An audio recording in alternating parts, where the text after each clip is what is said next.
할렐루야. 우리 옆에 분들하고 한번 인사하겠습니다. 잘 오셨습니다. 잘 오셨습니다. 잘 오셨습니다.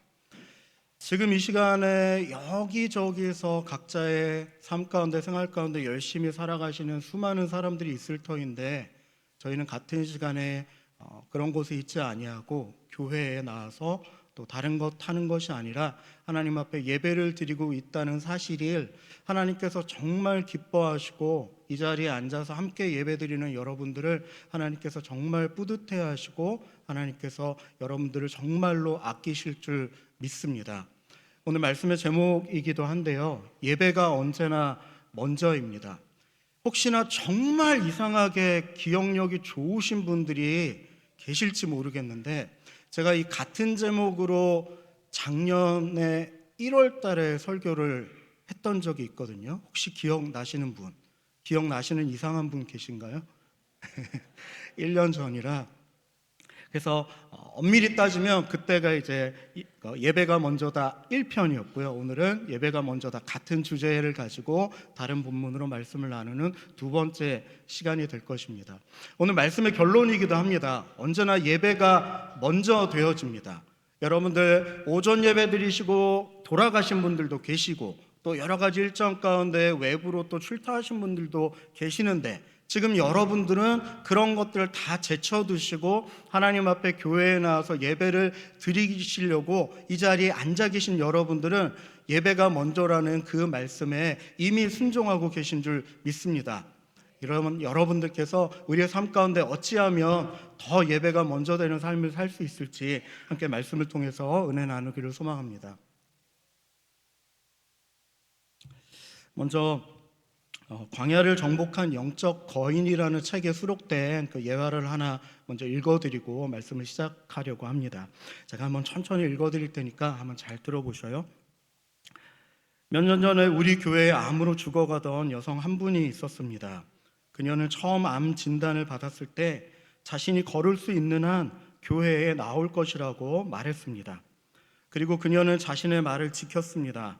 나는 그녀의 삶이 거의 다해가던 어느 날에 그녀가 여위고 허약해진 몸으로 천천히 예배당 안으로 걸어 들어오던 모습을 지금도 생생히 기억하고 있습니다. 그녀는 머리카락이 거의 다 빠진 상태였고 얼굴빛은 매우 창백해 보였습니다. 남편이 산소 마스크를 들고 그녀 옆에서 함께 걷고 있었습니다. 그는 그녀를 맨 뒷자리에 조심스럽게 앉혔고 그녀는 예배를 드렸습니다. 하나님께 손을 들라는 가사의 찬양을 부르는 동안 그녀는 야윈 양손을 위로 들어 올렸고, 나는 그 모습을 보면서 눈물을 흘려야 했습니다. 그녀는 힘없이 떨리는 손이었지만 계속해 들고 있었고, 눈을 감고 약간의 미소를 띤 채 나지막하게 찬양을 불렀습니다. 그날 예배에는 두 개의 설교가 있었습니다. 하나는 내가 단상에서 전한 설교였고, 다른 하나는 맨 뒷자리에 앉았던 그녀가 말 한마디 없이 행한 설교였습니다. 그리고 그 두 설교 중에 그녀의 것이 훨씬 더 강력했습니다. 여러분들 예배를 소중하게 생각하시고 예배에 더욱더 힘을 내는 우리의 마음들이 있었으면 좋겠습니다. 오늘 이 예화에 나왔던 한 성도님의 정말 간절한 예배가 우선시 되어지는 그 삶의 모습을 통해서 이 저자 목사님께서 고백하신 것처럼 100마디, 10,000마디의 설교의 좋은 훌륭한 말보다 그녀의 예배드리는 그 모습 한켠을 보는 것만으로도 더욱더 하나님의 은혜와 인도하심이 충만했을 거라고 분명히 믿습니다. 이런 모습이 우리 주변에서도 종종 보여지거든요. 우리 교회 성도님들 중에서도 이러한 비슷한 모습을 가지셨던 분들을 또한 계신 줄 압니다. 자, 오늘 본문 가운데서 노아가 배에서 나와서 이제 방주에서 나와서 처음 하나님 앞에 행했던 일이 예배드리는 것, 제사드리였다는 것을 여러분들 다 알고 계실 겁니다. 그 당시의 배경을 좀 먼저 간략하게 말씀을 드리겠습니다. 오늘 배경의 설명 속에 오늘 말씀의 주제가 또한 담겨져 있기도 합니다. 자, 새로운 환경에서 새로운 인류 역사를 시작해야 되는 노아의 가족에게는 두 개의 삶의 방향과 두 개의 선택지가 있었습니다. 홍수로 인해서 물이 마른 지 얼마 되지도 않았고요. 그리고 경작을 할 수도 있는 상황도 아니었고 당장 먹을 것도 없는 잘 곳도 없는 상황이었습니다. 이러한 상황 가운데서 하나님의 일을 뒤로 미루고 내가 먼저인 삶이 한 가지 선택지일 것이고요. 이러한 인생의 어려움들 속에서도 모든 것을 인도하셨던 하나님을 기대하고 하나님이 먼저인 삶을 선택하는 것이 노아가 취할 수 있었던 두 번째 선택지였을 겁니다. 이 두 가지의 삶의 모습에 대해서 우리 함께 살펴보고자 합니다. 자, 하나님을 두려워할 줄 알았던 노아는 예배를 선택했습니다. 노아는 어떤 마음을 가졌었다고요? 하나님을 두려워할 줄 알았습니다. 노아는 방주에서 나와서 하나님 앞에 제사를 드렸습니다. 지금식으로 얘기하면 예배를 드리면서 하나님의 모든 것을 인정하고 하나님을 찬양하고 경배하는 예배를 드렸습니다. 노아의 홍수는 40일간 이어진 전 지구적인 홍수였습니다. 그 홍수를 피할 수 있는 곳이라고는 이 땅에, 이 세상에 단 한 군데도 없었고요. 전 세계가 물에 잠기는 아주 큰 사건이었습니다. 노아의 홍수는 40일간 이어졌는데, 그러나 비가 온 것만 계산했을 때 40일이고요. 실제 노아가 방주 안에서 살고 있었던 기간은 40일이 아닙니다. 상식적으로 우리가 생각해 보아도 40일 동안 전 세계에 비가 와서 아무것도 마른 곳이 없는 그 상황에서 노아가 방주를 떠나서 무트로 나올 수 있는 방법이 없었습니다. 40일 동안 퍼부은 물로 인하여서 전 세계가 물로 잠겼고, 실제 노아가 방주에 들어갔다가 다시 나올 때까지는 1년하고도 10일이라는 기간이 지난 후였습니다. 자, 여러분들 여러 번 들어서 잘 아시겠지만, 또 들었지만 또 잘 까먹는 것이 우리 방주의 크기거든요. 방주의 길이나 너비나 높이나 대충 기억나시는 분 계셔요? 끄덕끄덕. 한 두 분 정도 끄떡끄떡 하시네요. 그러면 저만 아는 걸로 하고 약간 잘난 척하면서 한 번 더 말씀을 드리겠습니다. 방주의 길이는 약 300규빗이고요. 그리고 너비는 50규빗, 그리고 높이는 30규빗이라고 합니다. 자, 현대적인 미터법으로 계산을 해서 말씀을 드리면 방주의 길이는 약 135m 정도 되고요. 그리고 너비는 22.5m 정도 됩니다. 그리고 높이는 13.5m 정도 되는, 크다면 크지만 또 생각보다 작다면 작을 수도 있는 것이 이 방주의 크기였습니다. 그런데 이 작다면 작은 이 방주 안에서 1년 10개월이나 되는 동안에 나올 수도 이동할 수도 없이 그저 어떤 면에서는 방주 안에 갇혀져 있는 기간이 1년이 넘었다라는 사실입니다.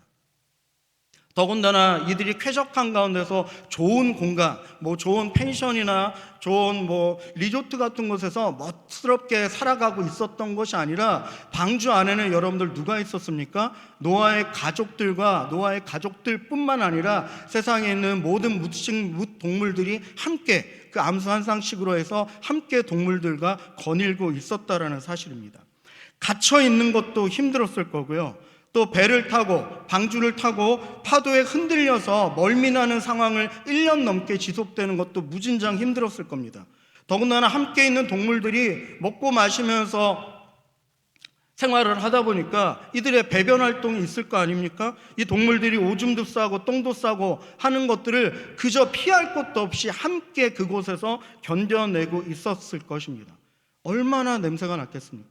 개를 키우시는 분들 많이 계시죠? 저도 이제 결혼하기 전까지 개를 키우다가 지금은 이제 그 개가 이제 죽고 지금은 개를 키우지 않는데, 저는 지금도 개를 너무 좋아합니다. 근데 이제는 잘 못 키우겠다고요. 한두 번 떠나보내고 나니까 그 마음이 좀 커가지고 못 키우겠더라고요. 개를 정말 좋아하는데 개를 내가 왜 키웠을까라고 후회하는 순간들이 한두 번 있거든요.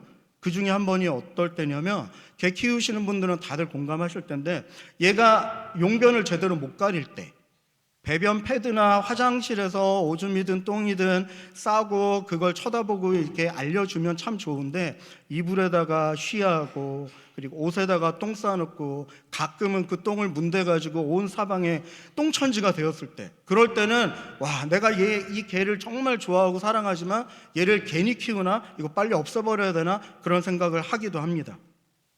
그런데 노아는 그 수많은 동물들과 함께 그 수많은 동물들의 똥 냄새와 오줌 냄새를 맡아가면서 피할 수도 없는 곳에서 1년이 넘는 기간을 고생하면서 있었다라는 사실입니다. 더군다나 홍수로 인하여서 방주 안에 들어가 있던 상태입니다. 그런데 지구 전체가 어찌 보면 지구 전역에 단 한 군데도 물이 없는 곳이 없을 정도로 온 사방에 물이 충만하던 시기였는데, 정작 냄새나고 불편한 환경에서 내 몸 하나 씻을 수 있는 깨끗한 물은 구하기가 어려운 환경이었다라는 사실입니다. 예전에 필리핀에 단기 선교를 갔던 적이 있는데요, 수도에서도 멀리 10시간 가까이 이제 차를 타고 이동을 해야 되는 그 산종 마을들이 모여서 살고 있는 집장촌에 들어가서 선교를 하는 일정이 있었습니다. 근데 거기서 제일 힘들었던 기억이 뭐냐면요, 못 씻는 거였어요. 산종 마을이어서 물이 정말 귀한 곳이었어요. 진짜로 우물물을 하나를 기르러 가려면 왕복 4시간 거리를 왔다 갔다 해야만 물 한 바가지를 떠올 수 있는 그런 환경에서 살고 있는 곳이다 보니까 물이 있는 것은 이제 먹는 물로, 식수로 사용하기에도 모자라서 씻는 것들은 일절 생각도 못하는, 그래서 실제로 그곳에 살고 있었던 분들은 1년에 한 번도 안 씻는 분들이 비일비재하다라고 합니다. 어떤 분들은 자랑스럽게 나는 10년 동안 한 번도 씻지 않았다라고 얘기하시는 분들 계셨어요. 그래서 얼굴 보면서 아 그러세요 라고 대단하시네요 라고 말은 했지만 저도 모르게 뒷걸음질 치고 있는 제 모습을 발견할 수가 있었습니다. 그런 환경이다 보니까 단기 선교를 하러 갔었던 저희 팀들도 씻을 수가 없었습니다. 그래서 생전 처음으로, 여러분들 보시기에는 제가 참 안 씻고 이렇게 별로 씻지 않아도 잘 살아갈 것처럼 그렇게 생기셨지만, 그렇게 웃으시는 분들은 네. 근데 제가 보기보다 되게 깔끔하거든요. 하루에 한 번 이상 샤워를 안 하면 온몸에 이렇게 좀이 나가지고 좀 깔끔을 떠는 성격인데, 여기서는 3일 동안 씻지를 못했어요. 3일 동안 씻지를 못하니까 어찌나 온몸이 다 가렵고, 머리가 그렇게 가렵다는 것을 생전 그때 처음 느껴봤습니다. 긁어도 가려운 거예요. 여기 긁으면 이쪽이 가렵고, 여기 긁으면 이쪽이 가렵고, 또 남이 긁고 있는 거 보면 그거 보면서 가렵고, 3일을 못 씻었는데도 와 정말 힘들고 죽을 맛이었습니다. 그런데 물론 그것이 생활인 분들은 나름대로 또 적응하시면서 살아가겠지만, 노아는 원래 그러던 사람은 아니었다라는 사실입니다. 물이 풍족한 것은 나름 평이한 생활을 하고 있었는데, 방주 안에 들어가서 온 사방에 전 지구에 물이 깔려 있지만 정작 내 몸 하나 씻을 깨끗한 물이 없는 상황에서 1년이 넘는 그 기간 동안 깨끗한 샤워 한 번, 깨끗한 세수 한 번 하지 못한 노아와 그 가족들이 얼마나 힘들었을지 감히 상상해 볼 수가 없겠습니다. 자, 이런 어려움 속에서 노아가 방주가 열려지고 1년이 넘는 오랜만에 방주가 열려져서 땅에 내려오는 기쁨을 맞이하게 됐습니다. 그러니까 할 수 있는 것들도 많고요, 하고 싶은 것들도 무지무지 많았을 겁니다. 씻을 수 있는 곳을 찾아서 몸을 한번 씻어 볼 수도 있었을 거고요, 조용히 독립된 곳에서 용변을 볼 수도 있었을 것 같습니다. 그 100m 정도밖에 안 되는 그 방주 안에 수많은 동물들과 가족들이 함께 있는 공간에서 동물들뿐만 아니라 사람들까지도 비록 사랑하는 가족들이지만 창피하게도 그 용변을 보는 그 순간에도 함께 있을 수밖에 없었던 그 환경에서 벗어나서 조용하게 깨끗하게 나 혼자만의 공간에서 용변을 처리할 수 있는 일들도 아마 뜻깊고 간절히 바랬던 일 중에 하나가 아닐까 싶습니다. 또한 흔들리지 않는 땅에서 휴식을 취하거나 당장 먹을 것이 있는지 찾아보거나 이런 등등의 노아가 할 수 있는 일, 그리고 정말 해야 되는 급박한 일들이 너무나도 많은 상황이었습니다. 그럼에도 불구하고 노아는 방주에서 내려오자마자 가장 먼저 한 일은 무엇이었습니까? 바로 하나님 앞에 예배를 드리는 일이었다라는 사실입니다. 그럼 여기서 궁금증이 일어나죠. 왜 그랬을까요? 왜? 노아에게 당면한 급박한 일들이 많이 있었습니다. 중요한 일들도 많았었고요, 노아의 잘못은 아닌데 그 방주 안에 들어가서 1년여 동안 고생하면서 하나님 앞에 여러 가지로 힘들었었던 삶을 조금이나마 해소할 수 있는 시간과 공간과 선택지가 있었는데, 그런 것들을 다 제쳐두고 하나님 앞에 예배를 먼저 드렸던 노아의 마음은 어떠한 마음이었을까요? 왜 노아는 예배를 먼저 드렸을까요? 그것은 노아에게 하나님을 두려워하는 마음이 있었기 때문에 그렇습니다. 하나님을 두려워하는 마음, 하나님을 경외하는 마음은 신앙생활의 기본이며 기초이기도 합니다. 그러나 가끔 요즘 신앙생활을 하는 우리들은 가끔 하나님을 너무 만만하게 생각하고 하나님의 두려움과 무서움을 잊고 살아갈 때가 종종 있는 것 같습니다. 사랑의 하나님에 대한 말씀과 설교에 익숙해져 있는 우리들은 때로는 눈물도 안 나올 정도로 무섭고 떨리는 하나님에 대해서는 잊고 살고요, 알고 있어도 외면할 때가 많이 있습니다. 홍수 이전에 하나님께서 인간 사람들이 한 번 죄를 졌다고 야 니들 안 돼, 홍수를 쓸어버려 라고 벌하신 것이 아닙니다.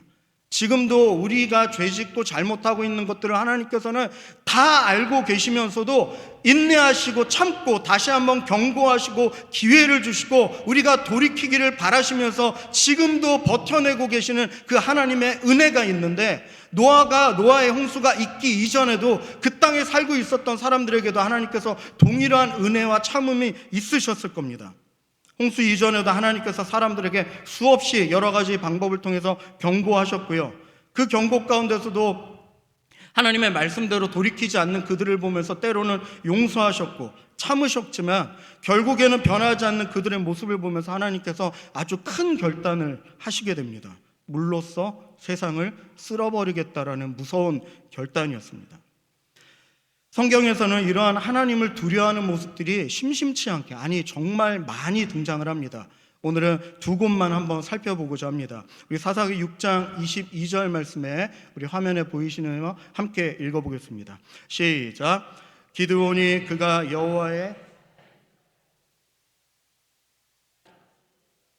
내가 여호와의 사자를 대면하여 보았나이다 하니. 아멘. 기드온이 여호와의 사자인 줄을 알고 이르되 슬픕니다. 주 여호와여, 내가 여호와의 사자를 대면하여 보았으니까 나 이제 죽을 것 같아서 너무너무 무섭습니다. 어찌합니까? 너무너무 슬프고 무섭습니다 라고 고백하고 있습니다. 기드온이 뭔가 잘못하다가 하나님 앞에 그 잘못하는 그 현장을 잡히거나 순간에 잡힌 것이 아닙니다. 그저 하나님의 사자를 목도했을 뿐인데, 그로 인해서 두려운 하나님을 내가 눈으로 보고 있다, 그것만으로도 두려움에 벌벌 떨고 있는 기드온의 모습입니다. 자, 한 절 더 읽어볼까요? 창세기 32장 30절 말씀, 야곱에 대한 이야기입니다. 우리 함께 읽어봅니다. 시작.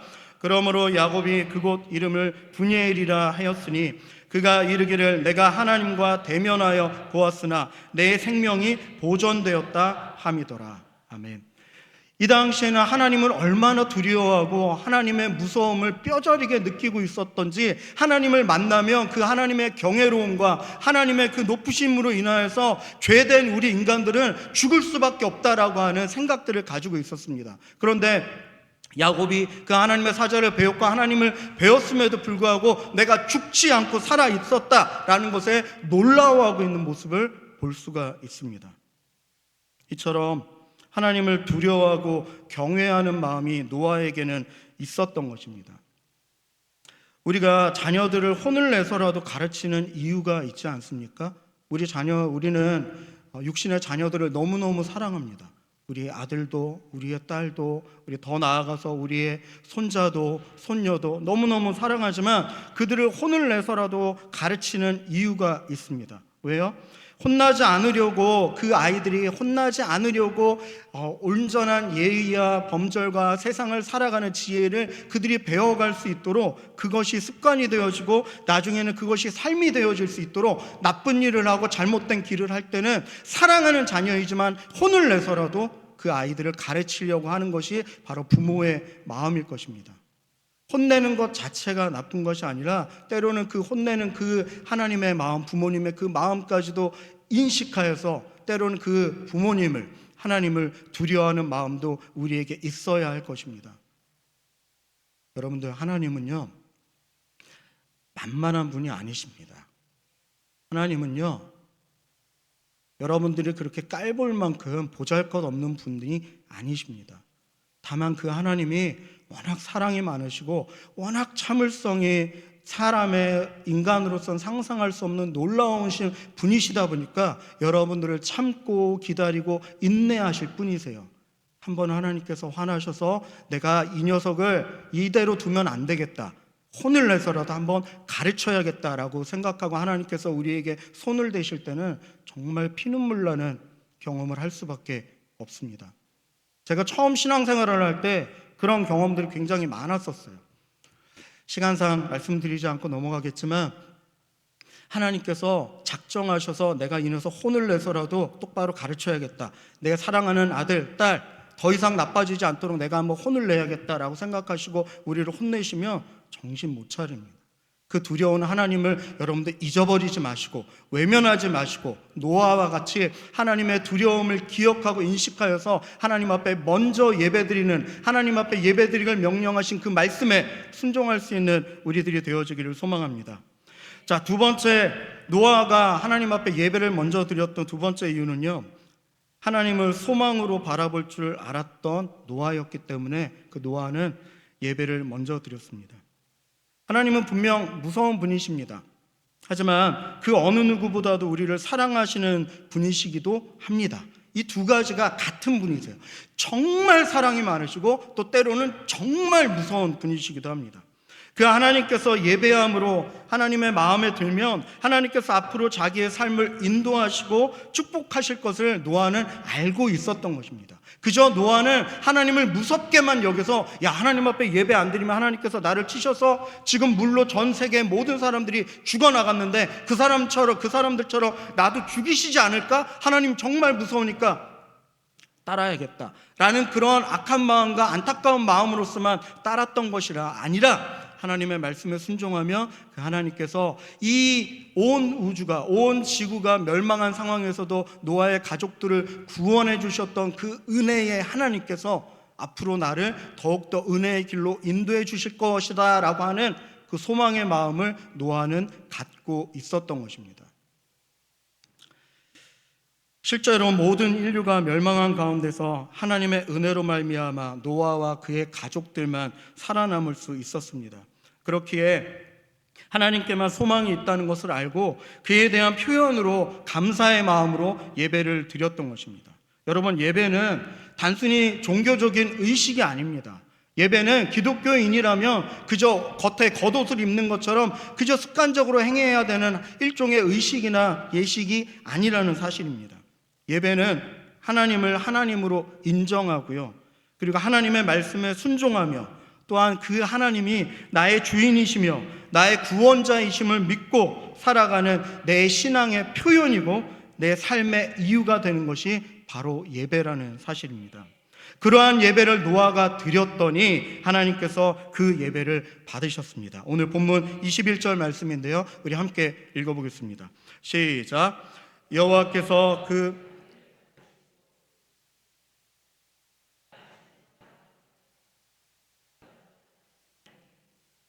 사람의 마음이 계획하는 바가 어려서부터 악함이라, 내가 전에 행한 것 같이 모든 생물을 다시 멸하지 아니하리니. 아멘.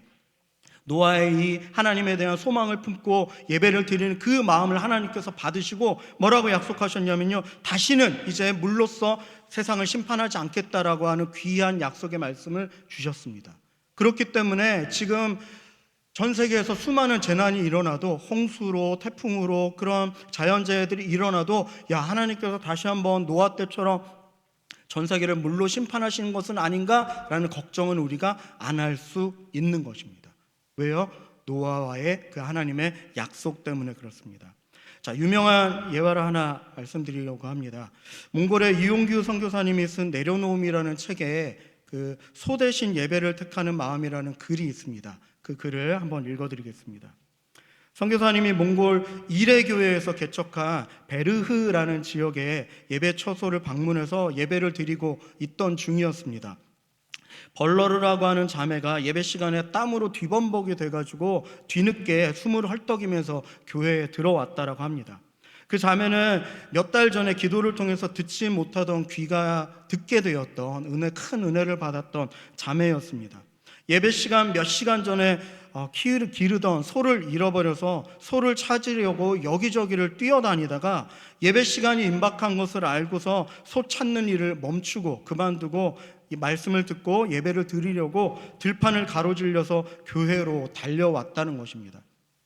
그때 선교사님은 소가 아닌 예배를 선택한 이 자매의 믿음의 결단을 부끄럽게 하지 말아달라고 하나님께 기도를 했습니다.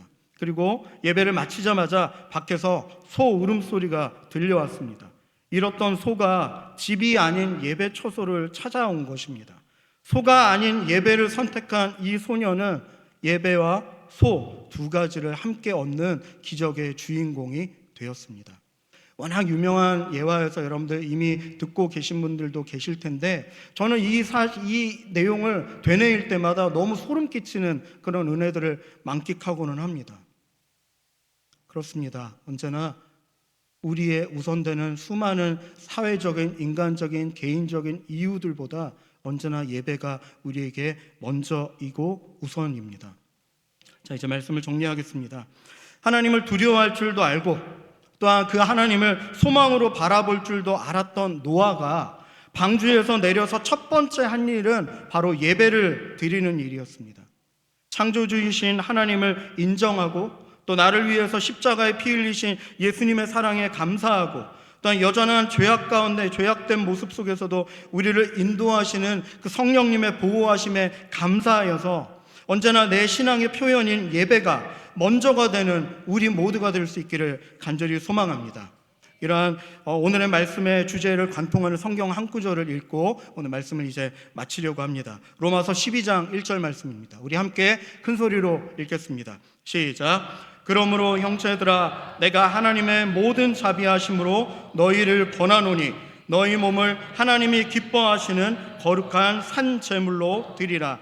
이는 너희가 드릴 영적 예배니라. 아멘. 이제 마지막 결론의 문장을 말씀드리겠습니다. 아멘할 준비하시고 딱 한 문장이니까 여러분의 믿음과 소망과 하나님 앞에 간절한 마음을 담아서 큰 소리로 아멘하시고 우리 말씀을 마치길 바랍니다. 하나님이 먼저이시고 그 하나님을 예배하는 것이 먼저입니다. 아멘. 기도하겠습니다.